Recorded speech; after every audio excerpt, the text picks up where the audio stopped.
बातमीकडे. नीट paper फुटी प्रकरणामध्ये तेजस शहाला अटक करण्यात आली आहे. शहाच्या अटकेवरून संजय राऊतांनी टोला लगावला. महाराष्ट्रातील वाईट घटनेमध्ये शहा कनेक्शन समोर येतच असा खोचक टोला संजय राऊतांनी लगावला. 55 रेडे कापून सत्तेत आलेलं सरकार असं देखील त्यांनी या सरकारचा उल्लेख केलाय. संजय राऊतांनी हा जोरदार हल्लाबोल केला.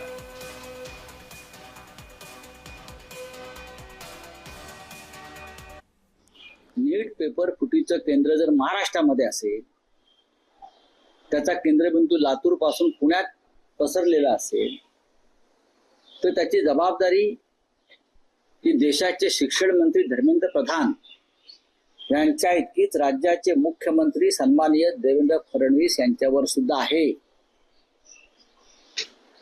त्यातला मास्टर माइंड तेजस शहा याला काल सीबीआयने अटक केली. म्हणजे शहा कनेक्शन कुठेतरी असतंच महाराष्ट्रात, काही वाईट घडायचं असेल तर. महाराष्ट्राचे सरकार देवळात बळी देऊन आलेलं आहे, हे माहितीये का तुम्हाला? 55 रेडे कामाख्य देवीच्या मंदिरात कापले गेले. ही कुर्बानीच आहे ना. त्या कुर्बानीवर सुद्धा आपण आक्षेप घेतला पाहिजे. आमचा आक्षेप आहे या अंधश्रद्धेला.